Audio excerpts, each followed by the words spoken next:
네, 성공잡이 시장 뇌이자 시즌2. 네, 2부도 뱅쌤과 함께 하겠습니다. 저희 1부에서는 은행에 입사했던 그 썰을 또 풀어주셨는데 네. 이렇게 은행에 입사를 하셨는데 그때 어떤 걸 좀 느끼셨을까요?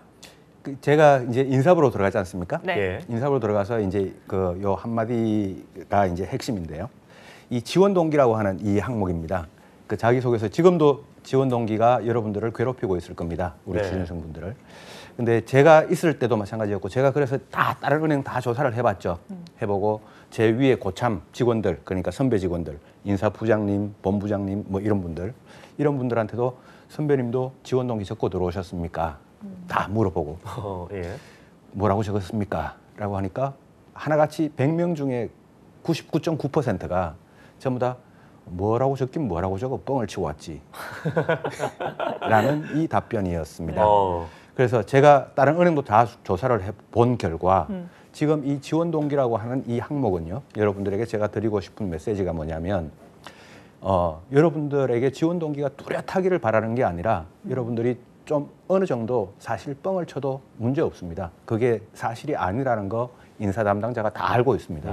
다 알고 있으니까 지원 동기에 대해서 여러분들이 크게 스트레스 받지 말고 그럼에도 불구하고 지원 동기를 왜 자기소개서에 남겨놓냐라고 네. 하면 진짜 그중에 은행원이어야만 되는 그런 지원자들이 있습니다. 그 지원자들은 지원 동기가 진짜 보석 같은 지원 동기가 나오겠죠. 예. 그 한 명, 그 두 명 그런 어떤 소수의 그 한 명을 놓치고 싶지 않기 때문에 인사 담당자가 그 한 명을 꼭 뽑아야 되기 때문에 나머지 분들에게 그냥 지원 동기를 묻고 있는 거지 여러분들에게 전부 다 보석 같은 지원 동기가 다 있기를 바라는 건 절대로 아니니까 여러분들이 지원 동기에 대해서 스트레스를 좀 받지 말라라고 하는 게 제가 여러분들에게 드리고 싶은 메시지였습니다. 네. 자, 이렇게 취업을 하고 나서 원래 지원 동기를 없애고 싶었으나 지원 동기에 대한 의미를 또 찾은 또 뱅쌤의 썰을 들어볼 수 있었습니다. 자, 2부에서 본격적으로 이 뱅커스라는 카페를 통해서 그 취업 준비 도와주는 일을 또 하셨다고 했는데 네. 앞서 말씀하셨지만 제자가 거의 한 1000여 명 가까이 네.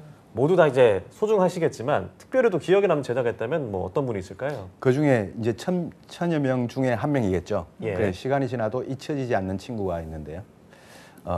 그때는 이제 제가 처음에 선서에 이야기했듯이 0.1%도 거짓이 없어야 되지 않습니까? 지금도 그럼요. 마찬가지고. 선수하셨으니까요. 예.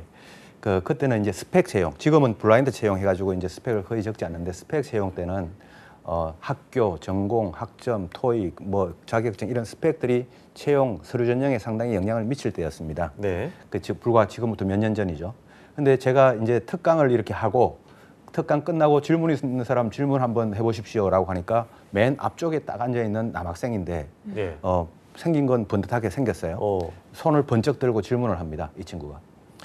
저 같은 이제 질문이 이것도 정확히 기억나는데 저 같은 사람도 은행에 들어갈 수 있습니까? 라고 이렇게 질문합니다. 네. 그래서 그래 당신 같은 사람이 어떤 사람인데? 라고 제가 이제 학교 어디냐? 물어봤죠. 그러니까 땡땡 대학교 다닙니다. 나이는 몇 살이냐? 라고 하니까 29입니다.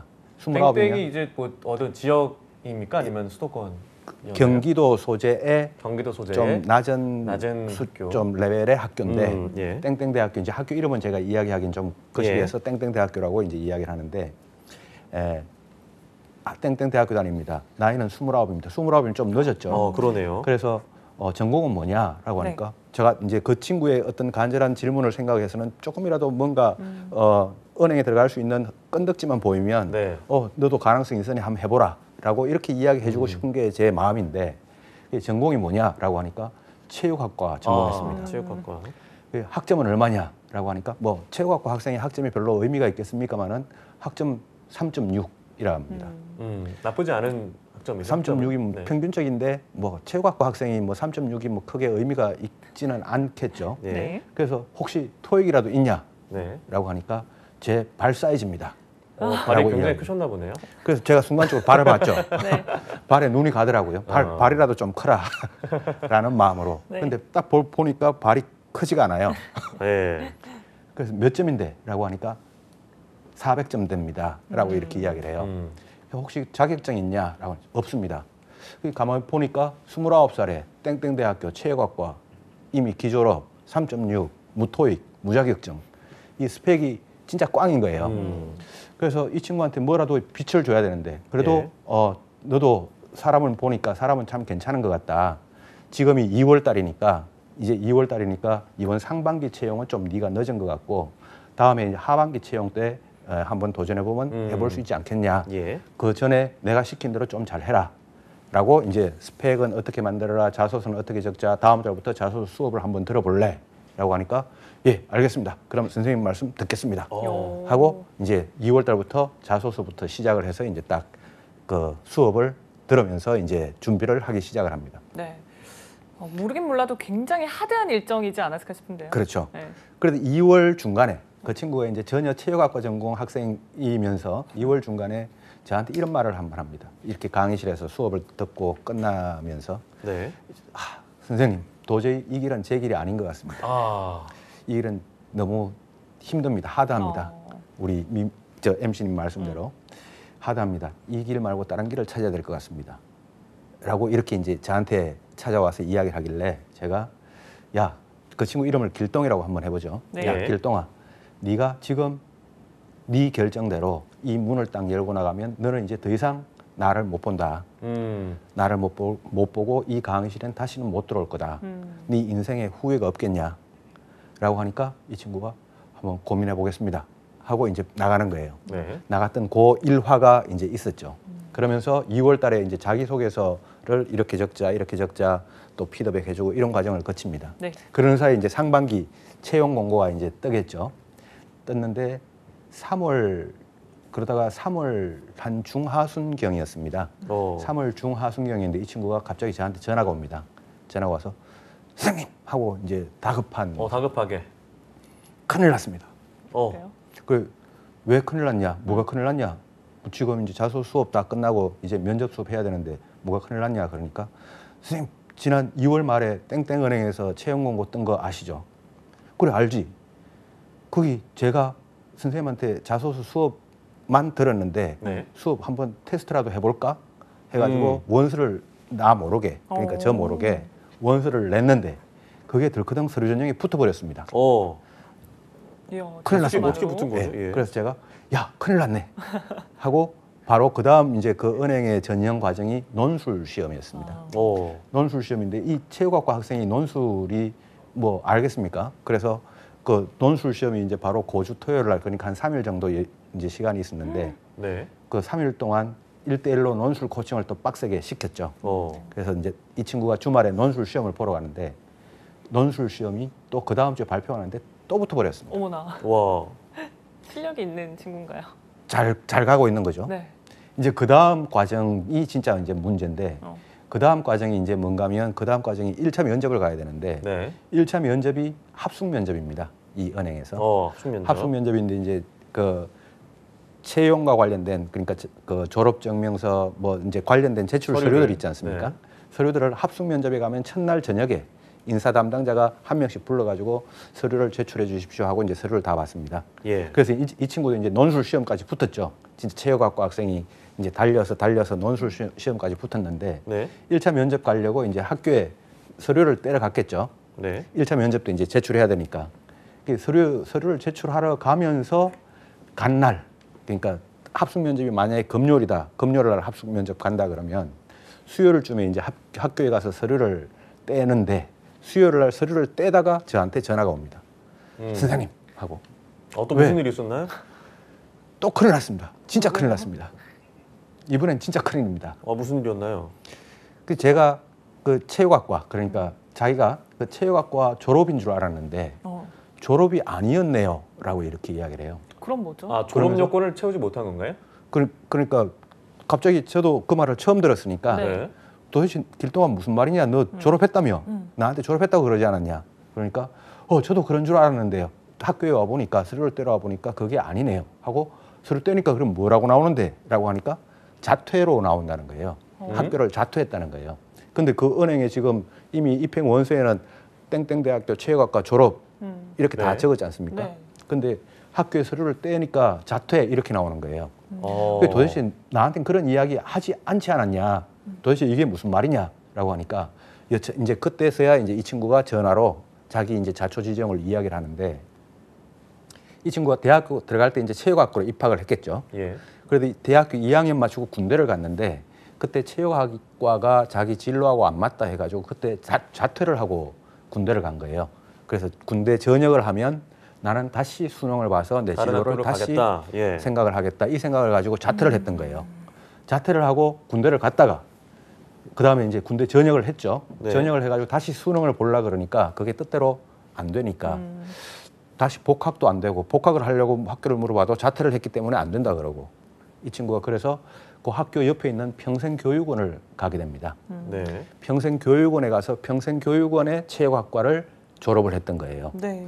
그러니까 이 땡땡대학교 체육학과는 2학년 마치고 자퇴를 한 거고 전역하고 난 다음에 평생교육원으로 가서 이제 그 평생교육원 체육학과로 그 평생교육원을 졸업하게 된 거죠.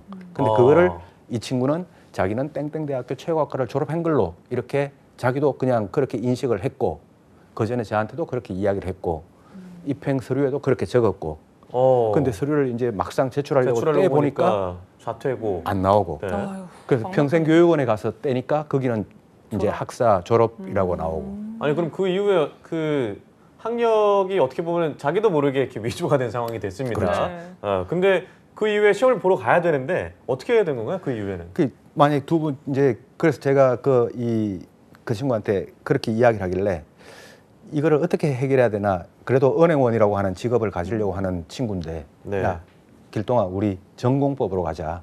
솔직하게 네가 여기서 만약에 첫날 그러니까 합숙 면접에서 첫날 네가 다시 짐을 싸가지고 나가라라고 하면 나올 각오를 하고 네하고 은행하고 인연이 안 맞을 수 있으니 나올 각오를 하고 솔직하게 이야기를 해라. 그게 네가 할 수 있는 최선이다. 네. 하고 이제 일단 서류를 뗐죠. 떼가지고 면접을 보러 갔죠. 합숙 면접을. 자퇴 서류를 뗀 거군요. 자퇴. 그럼. 네. 그다음에 평생교육원 졸업. 예. 이걸 가지고 이제 갔죠. 그리고 그 금요일에 이제 합숙 면접을 보러 가는데 오전 오후 해가지고 이제 면접을 봅니다. 세일즈 면접도 보고 PT 면접도 보고 이제 저녁에 서류를 제출 받으니까요. 두 분 같아도 이 오전 오후 점심도 먹어야 되는데 소화가 안 되겠죠. 네. 너무, 네. 이 친구 입장 같은 경우에 그래서 어쨌거나 이제 저녁까지 먹습니다. 저녁까지 먹고 이제 한 명씩 뭐 김길동 씨 서류 제출하세요 하는데 이 친구가 가서 그 인사 담당자한테 솔직하게 제가 이야기하라 그랬으니까 이 친구가 가서 솔직하게 이야기를 합니다. 서류 제출하면서 예. 사실 제가 여차체에서 저는 체육학과 졸업인 줄 알았습니다. 근데 학교 서류를 떼보니까 졸업이 아니고 자퇴네요. 자퇴고 평생교육원을 저는 졸업을 했습니다.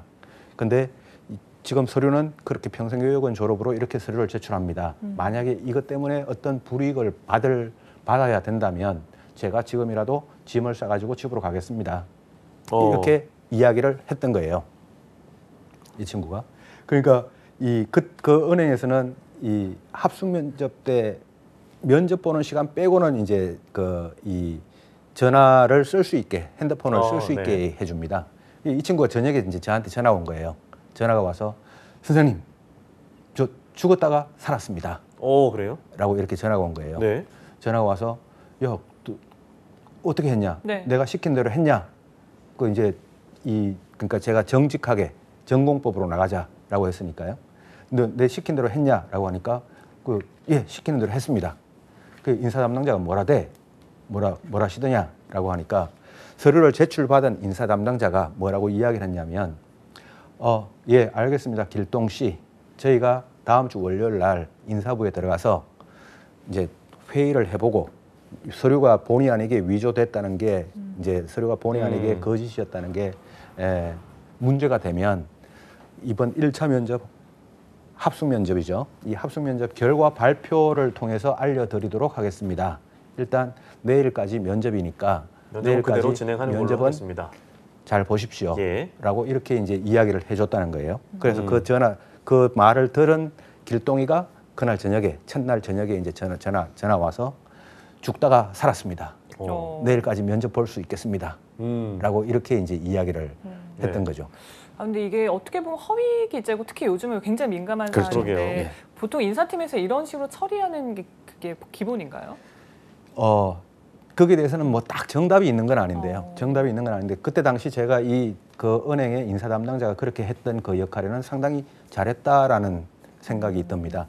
그래서 네. 한 명 한 명 어떤 학력 위조라든가 뭐 이게 고의로 어떻게 서류를 위조한 게 아니라 그 친구의 어떤 순수성이 인정이 된다면 충분히 인재 자체가 소중하니까 그 충분히 회의를 통해서 이게 받아들여질지 아니면 안 될지 이거를 논의해서 이제 결과로 알려주겠다라고 했던 그 인사 담당자의 그 말, 그 어떤 결론은 상당히 합리적인 결론이었다고 생각이 되고 경우에 따라서는 또 이제 결과로서 떨어뜨릴 수도 있으니까요. 네. 그래서 저는 뭐 일단 이 친구 길동이의 입장에 서 있는 편이었긴 했지만 일단 네. 그 인사 담당자의 그 결론에 대해서는 저는 경의를 일단 표하죠. 제가 만약에 과거에 인사 담당자였을 때라도 그렇게 하지 않았을까.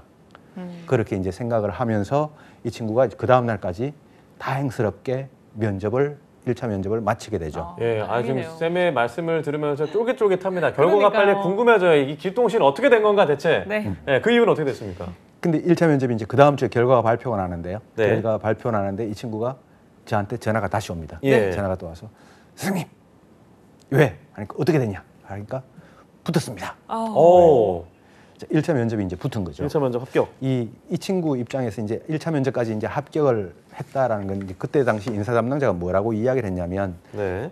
당신의 문서가 서류가 잘못됐던 거는 1차 면접 결과로서 그 발표로서 알려주겠다. 그때 통보를 받으면 그게 이제 아무 문제가 없다. 문제가 없다고 이제 나름대로 판단이 되면 합격이 될 수도 있는 거고 네. 만약에 그게 문제였다 그러면 당연히 떨어졌겠죠. 그렇죠. 그래서 합격입니다라고 이렇게 저한테 전화가 온 거예요. 그래서 제가 길동이한테 야, 너는 이제 최종까지 붙었다.